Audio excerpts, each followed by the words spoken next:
Halo semuanya, pada video kali ini saya akan melakukan analisis uji independent sample t-test menggunakan program JASP atau biasanya disebut dengan GSP.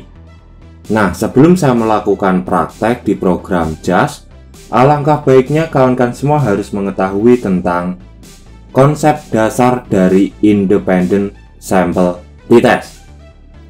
Uji independent sample t-test merupakan uji beda dua kelompok yang tidak berpasangan.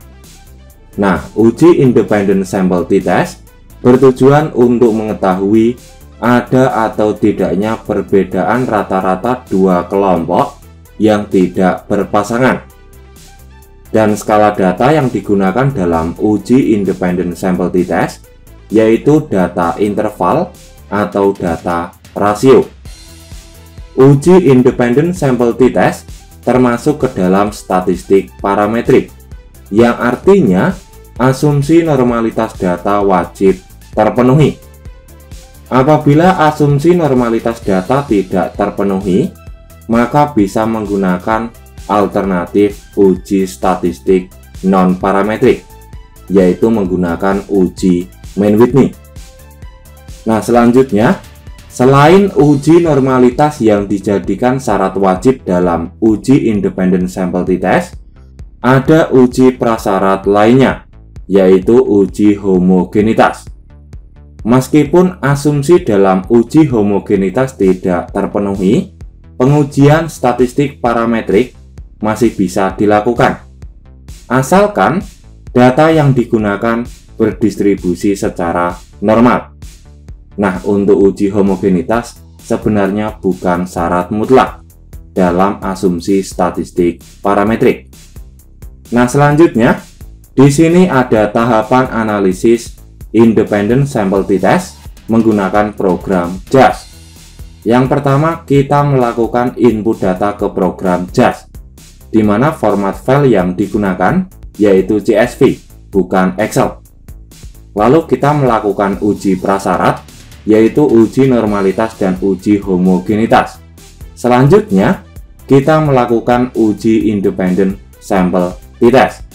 Nah, langsung saja kita menuju ke program JASP. Nah, untuk melakukan input data, kita bisa pilih ini, Show Main Menu. Nah, ini ya, format file yang digunakan yaitu CSV, bukan Excel.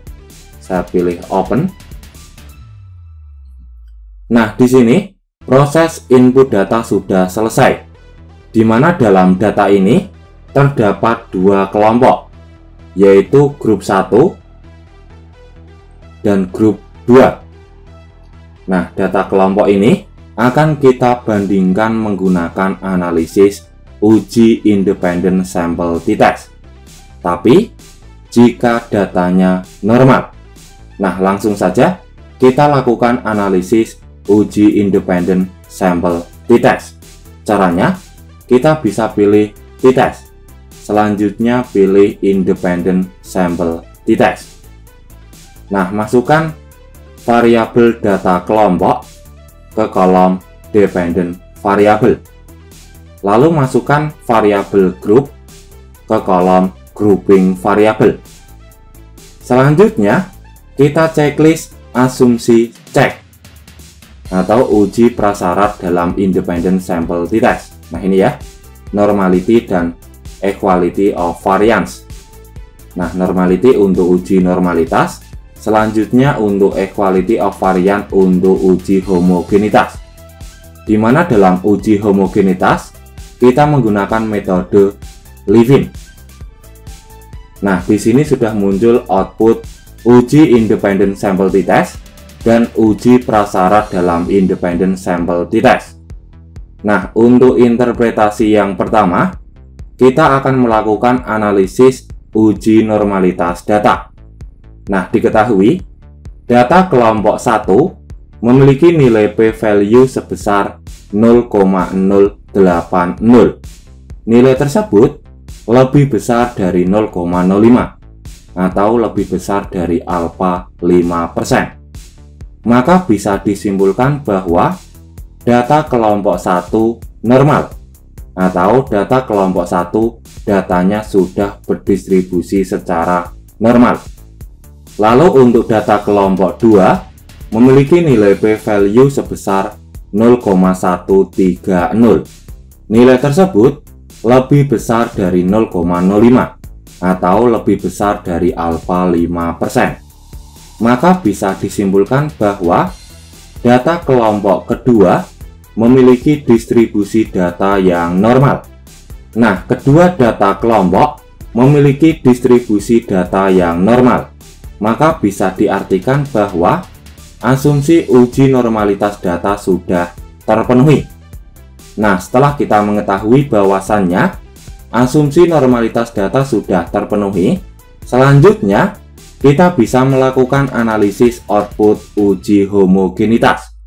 Nah, diketahui nilai p-value dalam uji homogenitas sebesar 0,728. Nilai tersebut lebih besar dari 0,05 atau lebih besar dari alfa 5%. Maka bisa disimpulkan bahwa varian data kedua kelompok itu homogen atau varian datanya sama. Nah, berhubung nilai p-value yang diperoleh lebih besar dari 0,05, maka bisa diartikan bahwa asumsi uji homogenitas sudah terpenuhi. Nah, mungkin sampai di sini kawan-kawan semua muncul sebuah pertanyaan. Lalu gimana, Kak, jika data yang digunakan tidak berdistribusi secara normal? Nah, apabila kawan-kawan semua mendapatkan kasus seperti itu, saran saya, kawan-kawan semua bisa melakukan alternatif uji statistik non-parametrik menggunakan uji Mann-Whitney. Nah, selanjutnya kita akan melakukan analisis output independent sample t-test.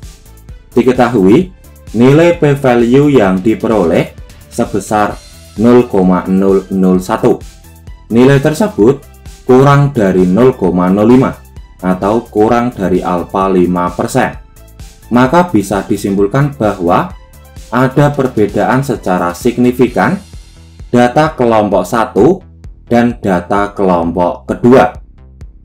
Nah, dalam program JAS ini kita juga bisa menampilkan deskriptif data untuk independent sample t-test.